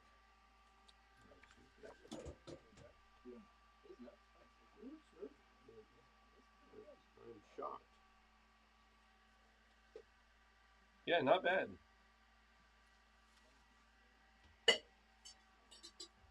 All right, we're on to 48, and then we oh, all right. Oh, I'm gonna throw two things in there. Is that all right? Yeah. You keep all that other fruit? Yeah, I don't mind. I was going to say, so now we go from Aperol infused with. Oh, well, hold on a second. Let me cut the flames here. All right, getting a little hot in here. That fire going. There it is. And you have Aperol? I do. All right. See the giant A. The giant A. So this is going out to Mark and Amy up Minnesota way. Don't you know? Is that a Minnesota thing? Is that South thing? Yeah, I mean they don't say that though, but I say that. Somebody says it up there. Yeah, somebody's got to say it up there. So this was so I was looking for something in Minnesota. And what I was trying to find is like, so a lot of times, especially, you know, somebody new to the cocktail show or whatever, I always try to pair the cocktail to the person. And so Minnesota, I thought, all right, let's see if there's a Minnesota cocktail. And so what came up the most was what's called a Minnesota bootleg. And basically, it's you take lime concentrate, you know, like the cans when you were a kid that you would make juice out of, those frozen. Yeah. Whatever. I mean, they're still there, but you We still all the time. All the time. Yeah. You throw it in a jug, throw it in a thing, and 3 cans of water, and you'd wait forever for it to dissolve. And that's how you had juice. And that's how we did it all the time. I wonder, at what point do you get away from that? Anyway, but the Minnesota bootleg calls for lemonade concentrate and lime concentrate. And then there's a whole bunch of other stuff. And I don't know. It sounded like a lot. Literally, it was a lot because, I mean, you can't make a small amount of it. So I continued my research for Minnesota. What I found out, they actually did, Magazine VinePair did a survey, and they tried to figure out what the most popular cocktails were in every state. Lo and behold, last year, when they did this survey for Minnesota, the Aperol Spritz was the number one choice. It was actually a tie between the Aperol Spritz and an Old Fashioned. So we've done an Old Fashioned, but we haven't done Aperol Spritz. And again, I don't really think about cocktails, how they all relate to one another. So it's kind of funny sometimes how they fall together. So we just did a Thai chili infused Aperol. So now let's do a regular Aperol. And this has come a long way. Aperol Spritz is huge. It's very popular. Like, was Shelby sitting out there? No. No? Okay. But most people like, oh, Aperol Spritz. Yeah, I'll do that. And you can, so first of all, Spritz, they're not new. They've been around forever. They go back to, most people believe, to the 1800s. So northern Italy basically is being controlled by the Austro-Hungarian Empire. And so these visitors are at these Italian wineries drinking. The problem is that the wines are too strong for their palates. So the Germans that are drinking these are like, it's too much. We don't like it. So they would ask for a splash of water. In German, a splash of water is Spritz. And enter a Spritz is basically any wine or whatever aperitif, and then you throw some water or soda water in there to kind of bring it back down. And that's how the Spritz came about. And the Aperol, even though it's gone through this mass marketing and is like, you know, this huge thing, this is 1900s. Matter of fact, as I look at the jar, I was going to say 1800s. 1919. And originally, it was called Apervito, and that was, and actually before that, it was Apero, which is French for aperitif. So this was always designed to be a kind of a after dinner drink. So there's our Aperol. So this is a fun recipe. So this actually falls under the class of, this is it's called a 3-2-1 recipe. Hey, you know, I know that mug. Yeah, I don't know where you got this mug from. So 3-2-1. So it's 3 parts Prosecco, 2 parts Aperol, 1 part soda water. And so you don't have to measure. Typically, this is 1 cocktail. I don't measure. I make them right in. I do the Aperol first. So that's going to be our 2 parts. Then we're going to go 3 parts Prosecco.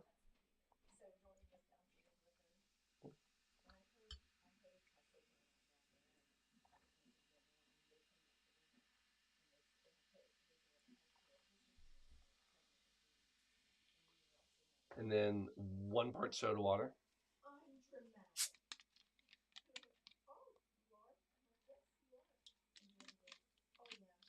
Then what I like to do is just a splash on top, just to help mix it up. And it's funny because if you ever look at a bottle, it actually shows you the colors of what it should look like. So we want that color, and I think we have it. So there it is. And then it's a great summer drink. And then garnish. There's a garnish in there, I think. Oh, I'm going to do 2 then, because I'll show you what I like to do. All right. And I have extra orange, so this would be a fun one to do it with. What I'll do is a lot of times I'll slice up an orange into some thin slices. And then here's another one. And then what I'll do is... Oh, mindy. I will throw a couple, 2, 3. I will give it a little lining of an orange. And then... Oh, you can't beat an Aperol Spritz. I mean, they are fantastic. Easy go-to summer drink. I mean, you can do them in the fall too. Now, what I've also learned over the years is, because we actually had somebody, actually it was Nikki Whittick, who was here earlier. We were over and she's like, oh yeah, let's have Aperol Spritz. We ran out. Oh, she's like, oh, that's okay. Do you have Campari? Do you have... So... any kind of those aperitif bitters, because this is basically a classification of a bitter. So I'm trying to see what other ones I have here. I moved them all. I got rid of them. But Campari, Sanar, Aperol, these are all bitters, and they all work great as a spritz. So Can't imagine an artichoke spritz though. I have to hold on a minute. Hold. It's in room 3. It is. Did you find it? Yes, I found it last night. Oh, wait, in here? It's in the locker room. Yeah, room 3. Yeah. Right by the fireball. I'm sorry. Right by the fireball. Right by the fireball. So we were joking earlier that, of all the cocktails out there, there sure aren't a lot of artichoke cocktails. But in fact, Cynar is a liqueur, bitter, and they use it's made from artichokes. I can't imagine an artichoke spritz. No. And I don't even know why we got this. There's a few cocktails with that in there as the bitter component. Yeah, so they're on the back. They're talking about a Cynar and Cola, which I think is what we made. I think that's what we did, and a Cynar Manhattan. So there you go. All right. Shel, we got a Aperol Spritz. Oh, no worries, no rush.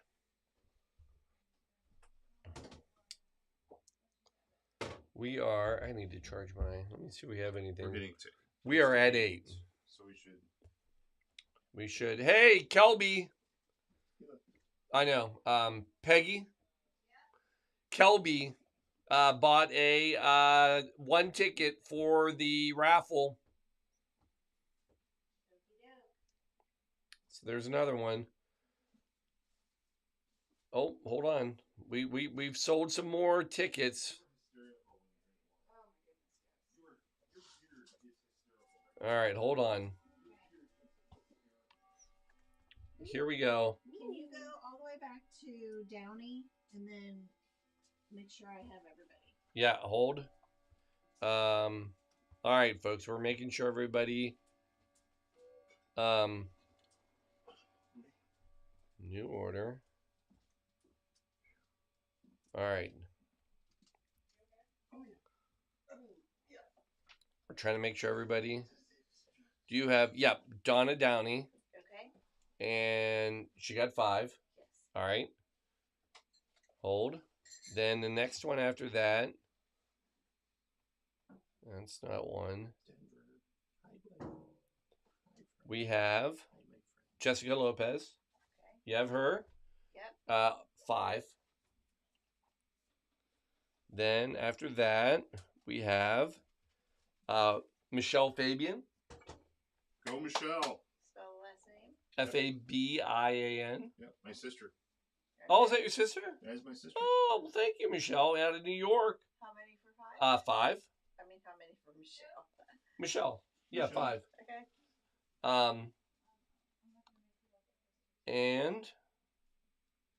And then the last one right now, Kelby.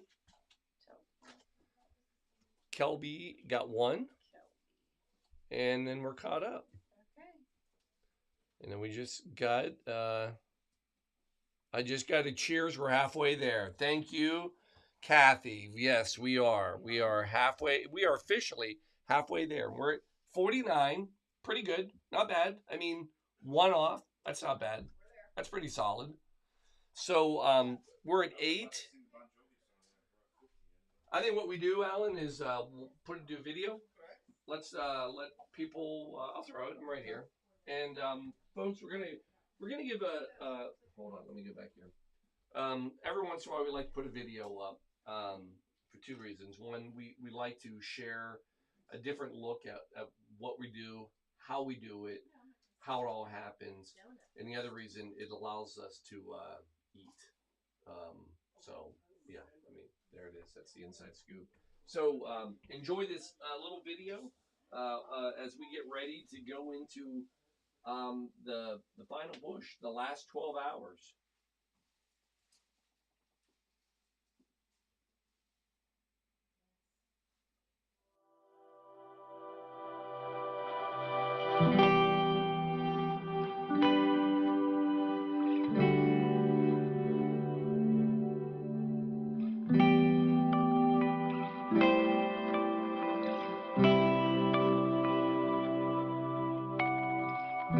From behind a bar, Paul Lemasters is serving up cocktails for Coats. He's using what started as a way to get through COVID-19 lockdown to now raise money for Coats this winter.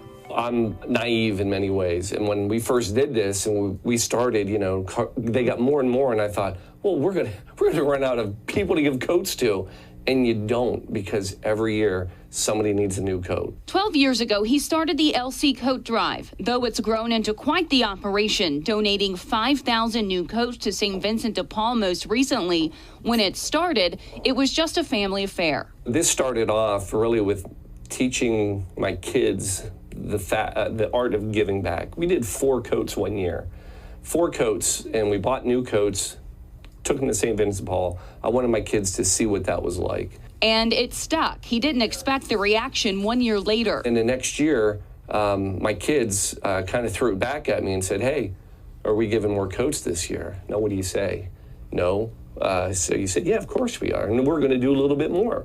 And it's been a great feeling because not only have we grown it within our family, now it's bigger than us. This year, he's going old-fashioned with a 24-hour telethon. You can catch it on his Facebook or YouTube. And while he collects cash, he's serving up 50 cocktails from Saturday to Sunday night. It's a fun twist on what he's found is a real necessity for so many. I know the demand. We get calls from schools and local organizations asking, can you bring us 50 coats, 100 coats? And I'm honored and humbled when we're able to say, yes, we can.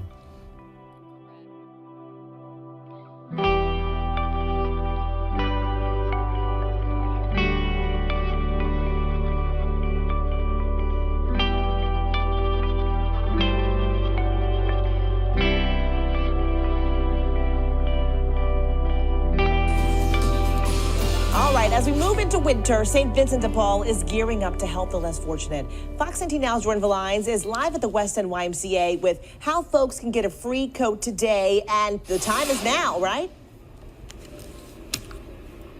Yeah, absolutely. They're about to start opening the doors here into this gym any minute. I just heard them actually make an announcement a few seconds ago. We saw that line earlier. Again, even before, of course, before the doors opened, there were dozens of people lined up to get a winter coat. Of course, with these temperatures dropping, that's what's imperative. But you know what, Jessica? I want to point out something that's even more imperative that I find so inspiring this morning, and that is this gentleman right here. We're talking to a man named Paul. Okay, this guy... You guys are not going to believe this. This guy came in and donated hundreds of coats. Paul, talk to me about, the incredible success that you've had in being able to accomplish this goal today. We started off years ago. We just donated as a family 4 coats. Yeah. And we liked it, wanted to do more. Kids pushed.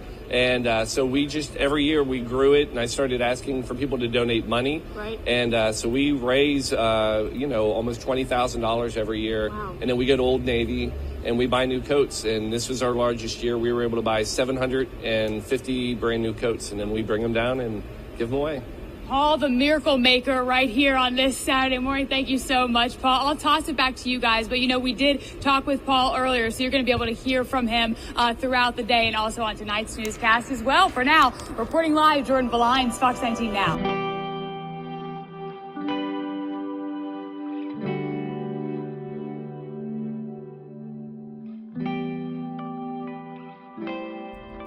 At least 3 Old Navies today, and we'll probably clean each one of them out. When Paul Masters walks into a store, he brings a team of power shoppers with him. All right, you got boys? We have 3 of these. They literally clear the racks of coats, stocking up on bargains for a good cause. Paul says it started as a gesture to teach his kids about giving. About 8 years ago, it was a little thing with the family. Took the kids, said, this year we're not, buying stuff for us. Let's buy. So we literally bought 4 coats. It's enough for hopefully a family. It snowballed from there, eventually turning into an avalanche of giving. We just kind of kept growing from there until eventually we were at 500 coats. We ended up donating at 6, 7. Last year was 800 brand new coats. So it's been pretty amazing. They were out hitting the stores today for the same reason a lot of people were, for the big discounts. And they know that getting out and doing this in person really kicks off the holiday spirit, not just for their family, but for a lot of other people too. Earlier this week, there was a fundraiser so people can donate to the cause. Paul says he could shop online or strike deals with companies to pick up donations directly from the loading dock, but he wants to be more hands-on. You feel good, and other people feel good. And while we're doing this, people will walk up and say, what are you doing? And we tell the story, and then people are like, oh my gosh, I want to help. So they'll give money, or they'll buy a coat and hand it over. And it's just great to see. Their shopping spree won't be over until they bought 850 coats, enough to fill this U-Haul truck. And their involvement doesn't end there. They like to take part in the St. Vincent de Paul Coat Drive distributions, too. You can't write a check and just be like, I did something. I believe you have to be involved because it gets other people involved. From Mason, Andrew Setters, WLWT News 5.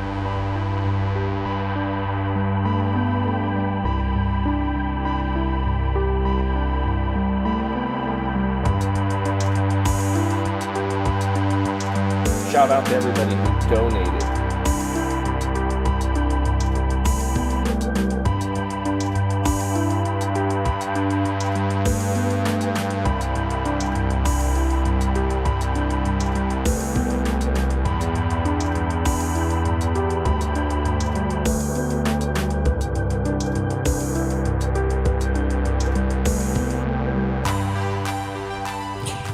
doors opened at Elder High School Shaper Center, the line stretched around the building.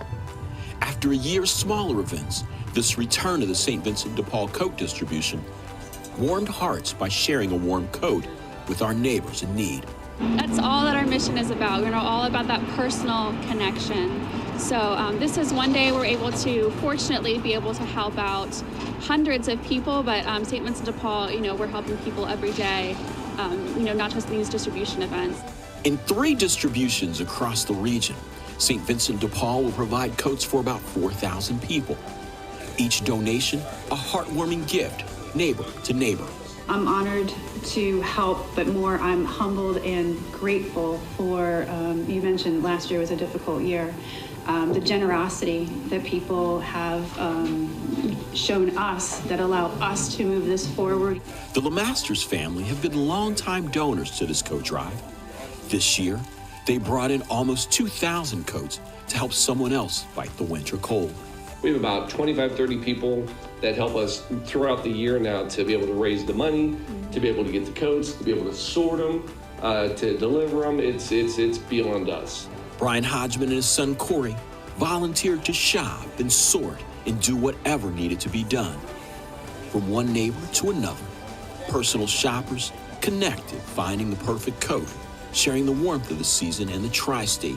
How are you? Good. Did you find what you like? Hi. How are you today? And the message of caring for each other. We've seen a lot of people come through these doors today, and it's been all demographics, and great to see the kids at Elder getting out, and then also the parents like me as well. Richard Childs, WLWT News 5.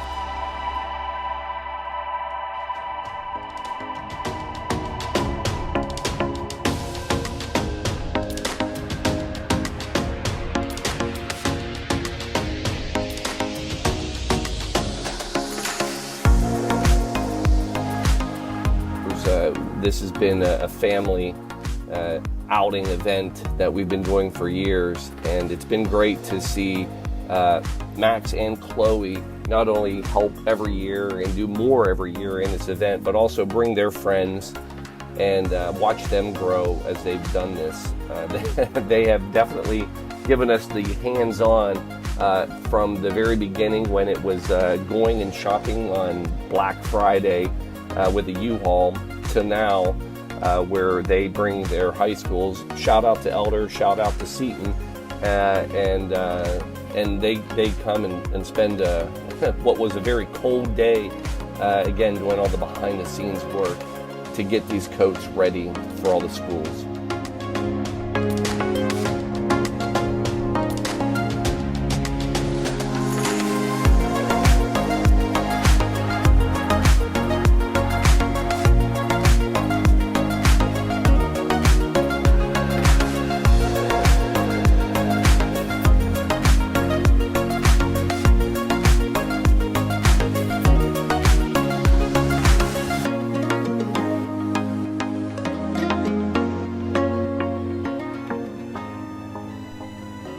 Coats, coats, and more coats. Gotta love all these brand new coats.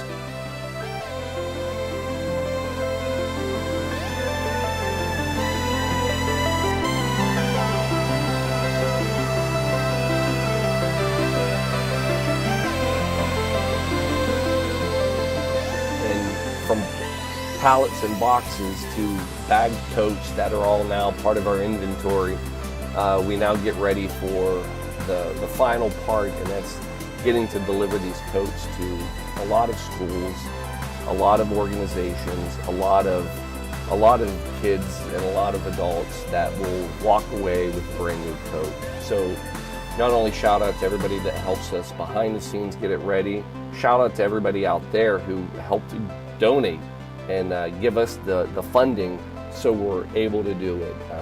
You are looking at somewhere between $40,000 to $50,000 worth of coats that are going to make hopefully 2,000 kids smile and stay warm this year. So thanks to all of you.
We're still here. Don't worry.